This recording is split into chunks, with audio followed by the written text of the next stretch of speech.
Talk with the GO MRI Man. Spread the knowledge. Motivate the What's up, people. guys? It's MRI Man. We're back with another episode. A little different today. I have a prospect, potential student for Sacramento Ultrasound Institute. It's Britt. What's up? Say what's up to everyone. What we doing Hey, today? hello, everybody.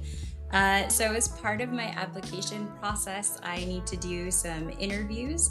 So that's what we're going to do today is just find out a little bit more what it's like to be an MRI tech, the day-to-day of the job, future prospects, those types of things. Cool. Yeah. Go ahead. Ask me whatever. I'll do my best to answer these questions. All right. So the first one was, as an established MRI tech, what career advancement opportunities have captured your attention? I would say like the one that's captured my attention the most was there was this company. They made portable MRIs, and I don't know if they're that popular yet. I don't hear anyone talk about it, but I guess these machines would go into the ER, or they would go into like rural areas, or even different like countries that didn't have access to MRIs. Anyway, I applied. They hit me up, and it was like as a salesperson and someone that would train people to use these machines. And I thought it was interesting, Interesting. So that's what captured my eye the most. I didn't end up getting the job. I don't know what happened. They hyped me up all the way, and then they kind of just like, I don't know. But I thought that would be pretty cool. They said it was like you would travel. It was kind of like traveling though. It was like 1 week out of the month, and I was like, oh, I'll try it for like a year. It seemed Yeah. cool. That's Um, not bad. Yeah. Just a week here and there. That seems yeah, doable. So yeah. it was like a portable, so you say portable MRI, and in my mind, I picture like a school portable building. Like, is that the situation? Or like it was just Oh, the machine? Like, yeah. It was a small machine. Literally, you can only scan like I think brains in there. It was on no way. wheels, and you can roll it away. It was like very low field, and the pictures were okay. They were enough to read a stroke brain, and yeah, they would just have Gotcha. them in ERs, or they're thinking about putting them in like an ambulance, and they're doing all kind of like, I believe, I don't know the name of it. Hyper fine, I believe, is the name of it. So you guys can look it up. They have like an Instagram. But yeah, I thought it was Interesting. pretty cool. Yeah, that's super interesting. So second question is, can you give me a brief overview of your day-to-day responsibilities? So like all the mundane stuff and the exciting stuff. It's just like when I come in, basically, you're just turning on all the computers. You're gonna run something called a Phantom, and that basically makes sure like your machine is running right. QA, quality assurance. So you run that. You write down the parameters for that, and then I work at a hospital. We do very minimal outpatients, maybe like one or two, but we have, I'm checking the list. I'm like, all right, what's left over from the day before? Do I have any stat patients? Um, and then I'll call the nurses for each patient, make sure the questionnaire is done. Is it a wheelchair gurney? Does this patient, are they claustrophobic? Do they have any implants? And I'll kind of just like put my stuff in order, and then I just start calling them down. Yeah, I mean, I just try to make sure I'm ready. Like make sure all the Mhm. equipment's working, and make sure myself I'm ready. And yeah, I just go from there and just start scanning away. It's pretty quick. We get started quick. It isn't like you have like an hour to just be like sitting around. It's just like get your ducks in a row and just start going. Yeah. Go, go, go. Yeah. Are you Mhm. doing like 12-hour shifts or what? What's the lengths of the shifts that you usually do? I'm like 4 10 hours. But Okay. last week, you'll find that a lot of hospitals you work at, or even some outpatient centers, like there's like unlimited, like they'll keep you there all day. Like, there's a, yeah, it's crazy. There was a tech that was out for a while. So they're like, oh, do you want to stay? And then, because I usually work from like, 7 to whatever, 5, whatever it is, 7, 5:30. And they're like, hey, do you want to stay? overtime, and then next thing you know, you have doctors calling, ER, stat, this, that, and then you're like, all right. So I worked like, and I worked an extra day. So I worked like 4 12-hour days, and I worked like one Oh, 10. Yeah. So it's like the overtime is there if you want it. Like like you can work all you you want. get Like it. if that's your goal, like MRI, there's always places where you can just consistently work. Like, so yeah, but four That's tens good I to think know. is optimal. Yeah. Yeah, I heard some people will do like 216s and then do like a short shift so that they only work like 3 days a week. But it sounds like, from what I've heard, obviously I don't have the experience, but from Hmm. what I've heard, it sounds like there's a lot of options to get like whatever schedule you really want. Like the options are there. So Yes, that that's part's true. cool. Really flexible. Yeah, for sure. Yeah. So what ongoing training is required for you? I know like some things you have to like research for like BLS. Is that the same for like the ARRT, or are there other things that you have to do training for? Yeah, so definitely you're renewing the BLS. I don't remember if it's like 1 or 2 years you're doing that. I think it's And then two. there's yeah, it's like two. And then you're doing for ART, they're gonna want you to do some like continue education credits I believe that's probably every 2 years as well. But it's pretty easy, to be honest with you. You're just reading articles and you're taking some tests online. It's like open book, and Oh, it's okay. just, yeah, it's nothing. There's no pressure really to it. But there's a lot of like things change all the time. Like you'll find out in MRI, like protocols change. There's updates on safety. So you're kind of like, there's always something, like the company you work for, they're always going to put out some kind of education, some updates.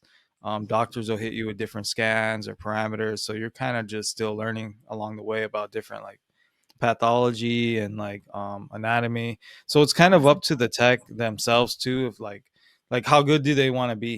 Do they want to be very knowledgeable? Because like nurses will come to you and they'll ask you certain questions, and if you're not learning the verbiage, you know what I mean, you're not keeping up, they're gonna look at you like. So it's like that's another thing. Like if you make yourself valuable and knowledgeable to like everything, and like you're constantly learning, like companies, managers will see that, you'll be Yeah. able to make more money, you'll get promoted, you're a high value person. So it's like you can just show up to work and do bare minimum, get by, not know anything. But you don't want to be that person. You want to be the one where Yeah. like, nah, he knows, like he goes above and beyond, he can recognize pathology, he's knowledgeable of like what's going on with the patient. And it's better, like I've noticed that working in a hospital, because you're working around, like yesterday I was talking to a surgeon for like 20 minutes, and they're asking me all these questions. I was like, dang, like I was like, what if I didn't know what she was talking about? Or Yeah. yeah, so it's like you want to be able to like stay in that conversation, you know what I mean, instead of being like, oh, it's that little thing that looks like a square button. Like, you want to be able to identify, like, oh, that's a temporal lobe. You know what I mean? Like, you want to Yeah. be.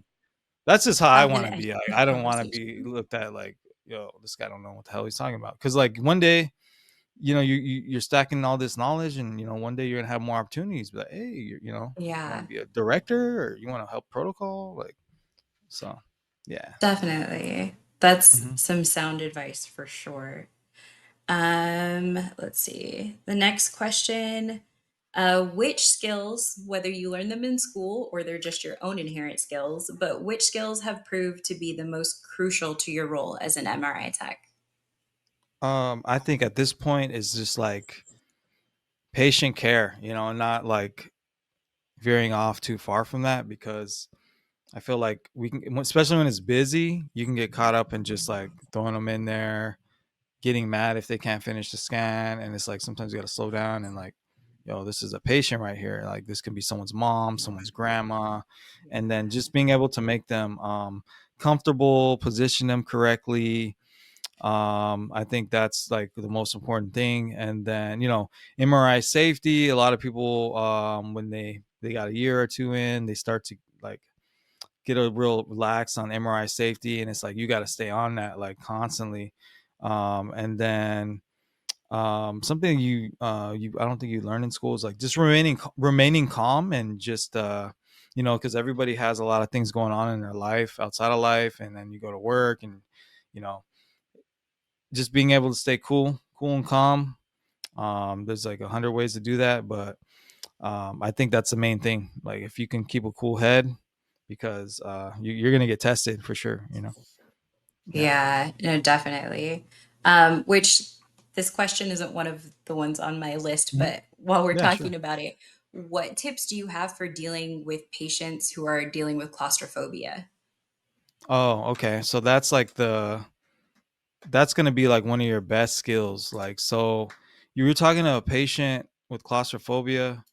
First of all, you want to be just like have a calm, like relaxing voice. Talk a little slower, because you don't think about it. If somebody, you're nervous about something, and they're like, all right, hurry up, go right now, go do this. You're just yelling at Yeah, them on, like, you just not drink gonna like help. a quad shot of whatever Starbucks, and you're like on one, no one's gonna you're gonna feel more nervous. Yeah, So it's just having that calm demeanor and just like confident.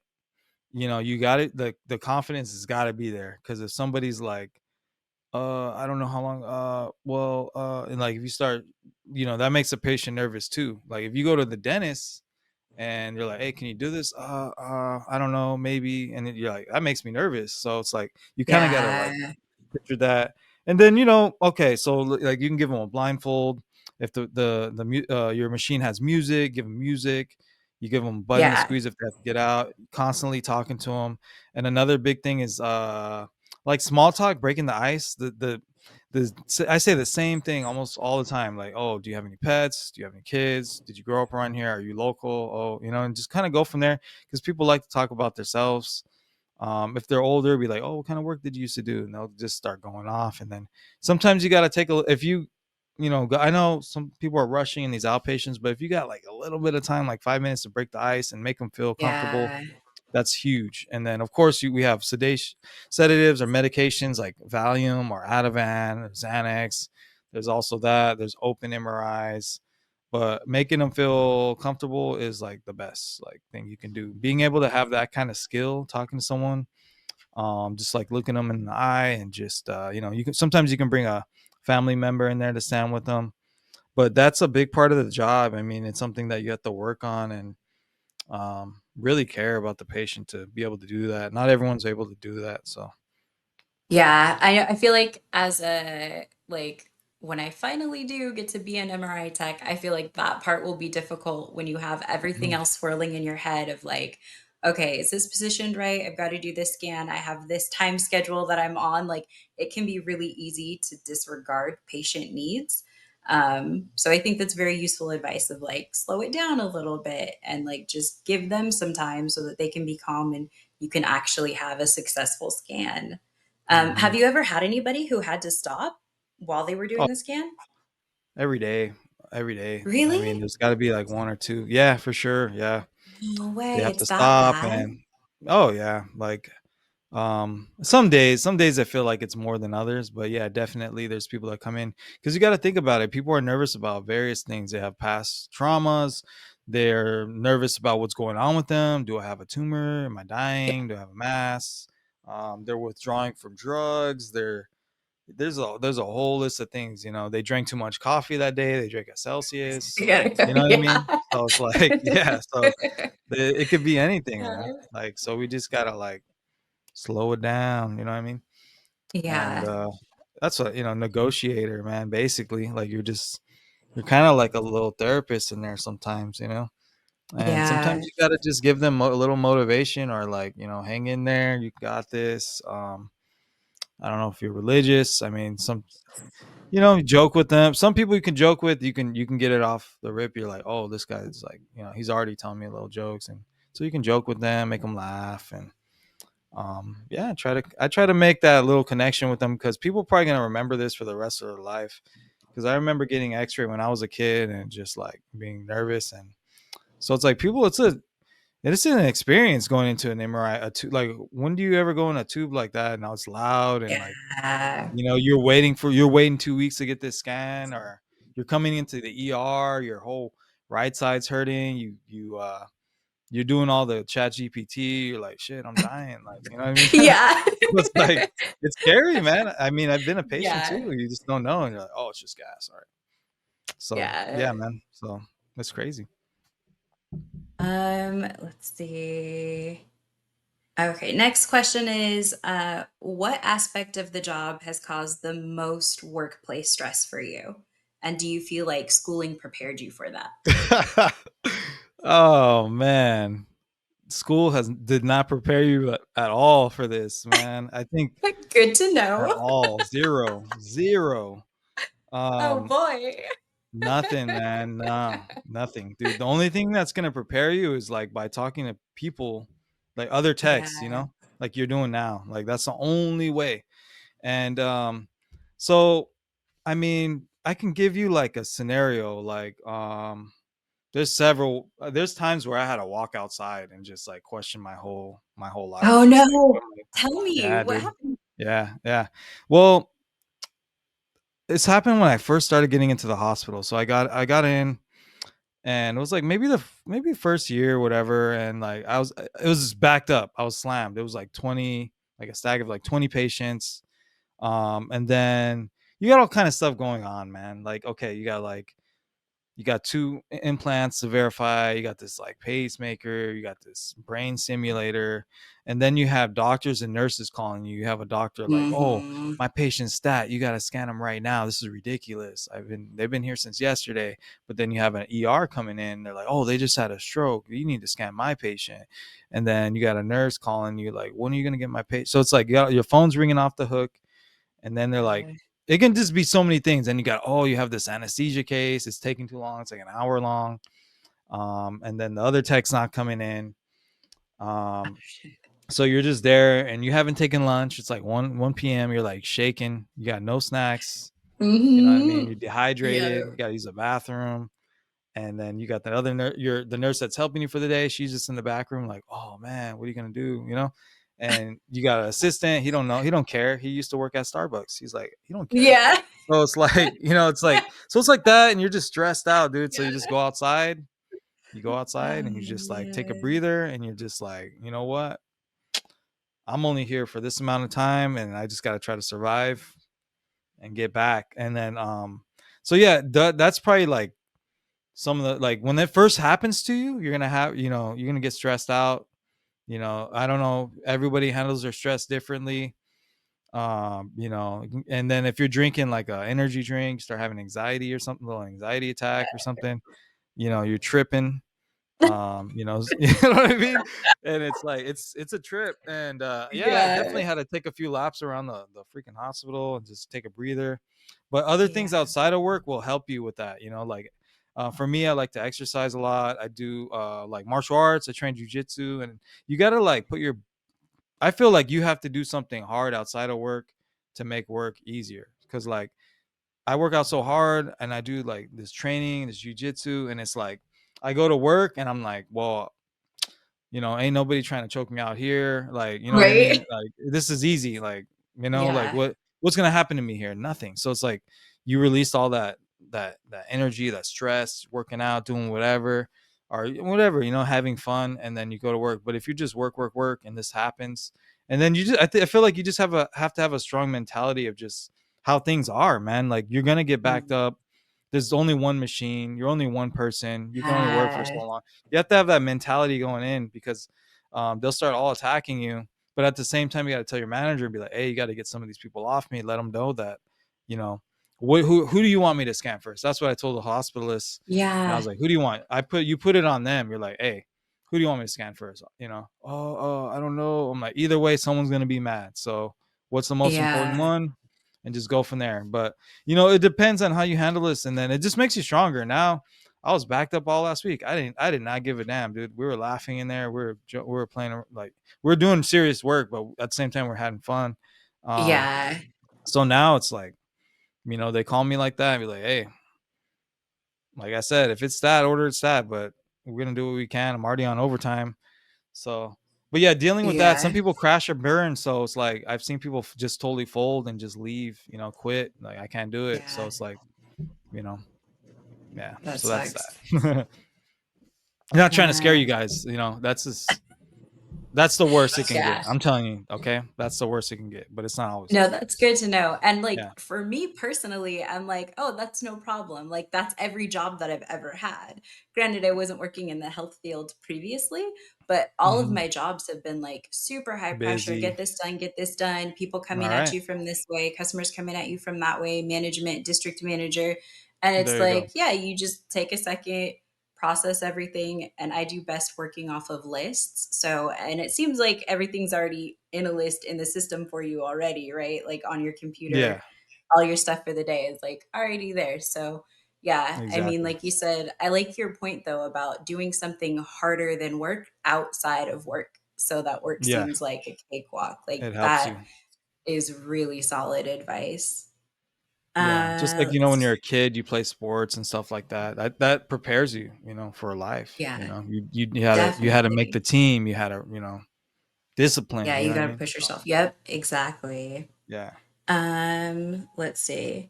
Oh, I think the last question that I had for you is just yeah, what sure. has been your most memorable scan? Whether it's like what the patient said to you or like tech issues having to overcome, like with the computer and getting it done. Like, what is the one scan that stands out to you the most? I mean, there's one scan that was like visually, it was crazy. Like it just kind of scarred me for life. There's this. If you guys want to look it up later, it's called tree man syndrome. It basically looks like a tree is growing off somebody's. Well, it can grow all over the body, but it was growing off this patient's foot. You guys can check it out. Maybe I'll put a picture in here. But Yeah. yeah, it was the craziest thing I ever seen. Like, and I didn't expect it. They just came. It was a foot. It came down, and like I had my the person that helps me, the assistant, and he was like, he lifted the sheet off of it, and we're checking out the foot, and it just looks like her foot just looked like it was a tree, like tree bark, a tree growing off her foot. And I was like, what's that? Like, It's and it wild. smelled so bad. And it was Oh crazy. And then it was kind no. of going up her calf. And I was like, what is happening right now? And then like we had a Uh, scanner, and then like it was hard to, and it smelled, and it was like in pain, and there was nothing they can do to save that foot. Like you can't cure that. You have to amputate the foot. yeah. She didn't want to do it. Yeah, and she came back twice too. Like 3 months later, she came back, and then yeah, me and my coworker, we kind of talk about it sometimes. We're like, man, you remember that foot? And I was like, it was Yeah. crazy. Um, Oh but man. I had a lot of good moments too, where mostly when I was an outpatient, people like when you work in an outpatient, you're gonna see some of the same people come back over and over because they've had cancer. So I've had a lot of people come back and be like, "Oh, you found the mass. I had a mass, and they removed it, and now I can see my grandkids. Like, thank you." And they give you hugs and stuff. They'll Yeah. bring you donuts, and so I miss that outpatient connection I had with a lot of people in the community. And then you'll see them out in public, and they, hey, you did this and that. You helped me Yeah. with this, and you make a lot. So yeah, so I like that part of it's really cool.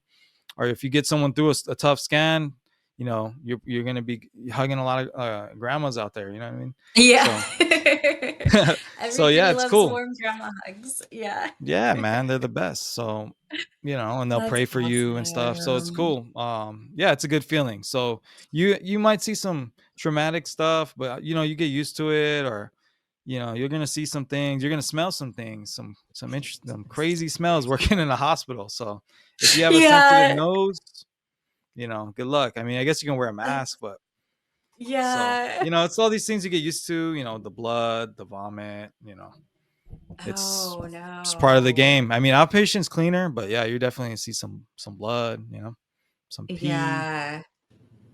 I didn't think about that part, but It yeah, gets a I little it guess gets a you've little got dirty. Yeah. yeah. Hmm. Yeah, and then that falls on you to clean up, huh? Or is there someone else that If you it could gets call to really clean up? bad, yeah, you can call someone. But yeah, for the most, like the vomit, like somebody threw up in the head coil, we had to clean it up. So, but the vomit never Yeah. bothered me. I think it's more of like I don't know, like the poop. I don't know. I'm not really that down with that, but that's rare. That's rare. But the vomit I can do. Yeah, the Yeah, poop. Yeah. it's the Oh poop. I'm like, boy. ugh. Or the stinky feet. The whole room, man, it smell like there's the necrotic feet too are just the worst. Like I feel like Oh, I yeah. scanned everybody in Northern California. I think I scanned every necrotic foot there is. So Oh it's my pretty god. bad, dude. Yeah, non-healing wound, big holes in their foot. Yeah, it's Yeah. terrible, dude. So you're gonna see That some stuff, things. yeah, that is stuff that I actually did not think much about. So I'm Me glad that you're either. mentioning those things because even on my strolls through social media, I haven't heard a ton of people mention that for MRI. Like I've heard people for like other scans mention some weird things, but for MRI, not as much. But yeah, that is legitimate stuff that, I might have to be Yeah, dealing with one day. So yeah. good to be And prepared then, for or that. if somebody has to use the bathroom, you gotta get. Yeah. You might have to help the nurse. Get the bedpan, get the urinal. So it's like Yeah. you got to just be comfortable, kind of doing that. I mean, I guess you can shy away from it, but I mean, you're there, you should be helping. All these things you Yeah. get used to it and you start to understand. You're like, hey, man, they're sick, they can't Yeah. really They shower. can't I mean, help you just understand it, you don't judge them and it's just part of the game. I'm just saying the first time that smell, that funk is going to hit you, man. And you got to be ready. Yeah. And be like, whoa. You got to like, That whoa. part. So, Gosh. but Yeah. yeah, shout out to the nurses though, man. They're Yeah, like because they soldiers, deal with dude. more of They that. that isn't yeah. Yeah. They got to be with them all day. So That's their yeah, that's their yeah. all day, every day. Shout out to them. Nice. Well, that is pretty much those are the main questions that I had. Just lastly, like, do you have any advice for applying for school? I would say just show like you're showing initiative, you're showing interest. I guess you can have some solid reasons on why you want to do it besides like, oh, I just want to make money or you know what I mean? Like just like some kind of passion for it. You're Yeah. interested in technology, you also like you also get to have some human contact. It's not like we're not like radiologists. They're just in their room. Like we're actually Yeah. talking to patients. We're there, so you get to have some of that. Um, you still have coworkers. You still you're still kind of like socializing as well. And then the education wise of it, like there's a lot to learn. Like I don't know Yeah. everything. Like there's a bunch of stuff I learn every day. So it keeps you going, man, because like and every case is like special. So that's why I like working at a hospital, because a lot of the cases are crucial. Like you have family members waiting for doctors, and everyone will be calling you, so you're like, damn, this is pretty important. Like this is an Yeah. important thing. Your job is highly respectable and much needed. Like they always say, radiology can't. I mean, a hospital can't run without radiology, dude. Like so, Yeah. they need us there. So you're gonna get that respect. They're not gonna just try to walk all over you, and just like you're just not. Nothing wrong with Target, but that's like the job I started off with. I mean, you can just be replaced. Like they don't really care about you there. So I've noticed like Yeah. once you get your experience and like you're needed, like I haven't had anybody talk to me like that, like down to me or try to like disrespect me. So I'm like, because they know they didn't start talking crazy to me at the end of the day. I'm like, hey, I'm already off. I'll just leave. Like, you know what I mean? Like, oh no, sorry. What do you need? A coffee? I'm like, yeah, Yeah. go get my coffee, man. But yeah, but yeah. So yeah, I don't see why they wouldn't get you in. I mean, dang, I guess it's really competitive now, huh?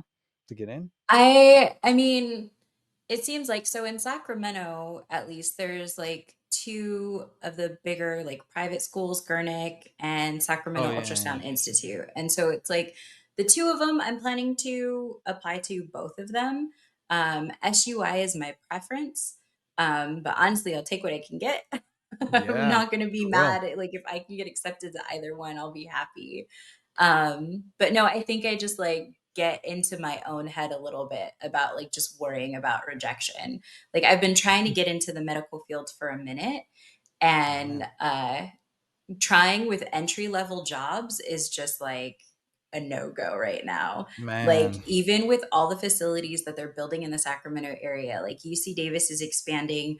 They're building another facility next to their old one. And then I think they're building a new facility, or I don't know if they bought a facility out in Folsom. Um, but they're expanding, and it's just like there's so many jobs. But when I talk to the people at the hospital, they're like, for every application for every job posting, there's anywhere from 100 to 400 people applying just for the Dang. one job. So What? like it's wild right now.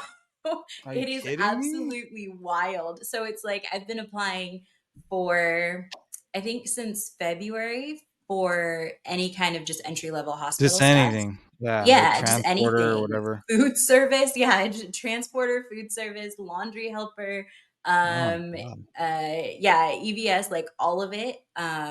Even radiology assistant, like all kinds of things that I'm like, might not be entirely qualified for this, but like I will learn on the job. And just some of the application processes have taken like 2 to 3 months just to get And they say rejection. no. So it's Dang. That's terrible, man. it's wild. It's absolutely wild right now. So it's I like guess just with all of Sacramento's just that, competitive, huh? dude, Sacramento is crazy. Yeah, it Oh is my god. crazy right now. So yeah, it's just like, dealing with that makes me a little bit more nervous about like the school process of like, God, I hope I can get in, because I'm pretty sure there's going to be just as many people trying to get into this as have been Hmm. applying for medical work. So, and I might be wrong. Interesting. Hopefully I am, but Yeah, hopefully, we'll yeah, see. hopefully, maybe not, man. I think Yeah. maybe they just wanna get because I don't know. We'll see. Hopefully not. Yeah, I'm hopeful. I'm excited. Like MRI tech has been like, it hasn't been on my radar very long, but it's been an impactful thing in my life just with my medical history. I Oh, had nice. a pituitary tumor Oh. years and years and years ago, got it removed, and it grew back twice the size before I Mm, started having symptoms again. So I've had brain surgery twice. mm, So the mhm. amount of MRIs that I've had is A ungodly. bunch. Yeah, for sure. So, Those but are the it's like, people I would meet. yeah, and that's where it's like, but it's been such a huge impact. I feel like the time that I have spent with the MRI techs meant more to me on that medical journey than the time that I spent with my doctors. Oh, for sure, Just yeah. because my doctors were like, they were cool, I guess. Like, they were, but the MRI techs that I encountered, for the most part, I had a couple that sucked, but for the most part, they were doing the things that you had mentioned about being calm. They didn't make me feel like, all right, assembly line, get in, get out. Like they took Mm, time. We had that's good. some, or there was like these two guys that they stood out to me the most. They were two young, like gym bros that were in there, and they had the best like club bangers going the whole Oh, time. And nice. they're like, "You want to Yeah. listen to some music?" I was like, "Please." So they put it on for me in the tube Oh, too. And yeah. it was like, that was the best thing ever. Cause like you said, there's so much swirling in your head, like of Oh, yeah. what is going on with me. Like there's this whole internal battle that you're having with your own body and your own health. So like having someone on the outside just reassure you, but also be able to take your mind off of that is like the best thing ever. So like Sure. that part of my health journey is what's inspired me to want to pursue MRI tech as a career, because I feel like I said, they made a bigger impact on me than my doctors did. My doctors just felt so, they felt like the assembly line workers. Yeah. Like they felt so, not that I didn't matter, but it was just like, check these boxes, check those boxes. Okay, I'm moving you on to this. And Mhm. that part of it was just like, oddly enough, I felt more human being inside the tube with the interactions that I had with the MRI techs than I did with my doctors. So Mm. I'm like, Mhm. I like that aspect of being able to be at work, but make a huge impact with people while they're going through such big times in their lives. I think that is something where I'm like, if I'm going to spend hours and hours a day busting my ass for something, I would like for it to matter. Yeah, that's a legit story of getting into MRI. I mean, it sounds like it's kind of meant to be. So I hope I'm so. sure you'll be a great tech. I mean, you know how it is to be a patient. So I think your patient care and understanding is like it's gonna be huge, you know. Um, Yeah. I yeah, hope you it'll hit it help me right get on the in. point. Yeah, that's a good story. I was listening. You got me with that story. So you gotta translate that. You know, if you get the interview, what do you got to write a paper to get in, kind of thing, like the paper Yeah, you're doing now? I've got to do a paper, my statement of intent, and then I also have to do group interviews after that. So Cool. yeah, there's going to I feel like be if you get a if you get lot. in like to the interview, if you get to meet them, I feel like what other story is gonna top that? So I mean, you ask some solid questions too. So We'll see. There's probably other people who have had MRIs. Maybe not as many, but yeah, and they put there's it. Yeah, probably they got to people be able who've to put had it it. together though. Yeah, the story. Yeah. So yeah, you We'll never. You're see. right. Yeah, you'll see. Yeah, Yeah. But I really, really appreciate you answering these questions for me. This has been super, super helpful for me yeah. in Anytime. the whole thing and just uh, sharing some aspects of the job that I haven't even thought about. So I appreciate that insight a lot. Thank For you. sure. Yeah. Thanks for coming on. Yeah. I don't know if you want to say anything else before we go, or you good? No, not really. I don't think I have anything to add. Cool. All right, guys. So yeah, that's Britt. Hopefully she gets in. I guess we'll follow up maybe with another interview. Like when you get in, you can tell us how your first day of school was, That would be how the awesome. or how the interview is. You know, because a lot of people ask me that. They're like, "Oh, how was the interview for school?" I'm like, "Man, that was like 9 years ago, dude. I don't know. It's like different, you know. So I don't know what they do now. Yeah. You guys are doing. I never had to do this. I just had the well when I went, it wasn't like as competitive. My class was small. Mhm. They had just started these programs. Um, but yeah, I mean, we'll follow up. You know, once you get in, we'll Yeah, see what's up, and you can help some people. Same questions. that would be Yeah, awesome. we out. Peace. Awesome.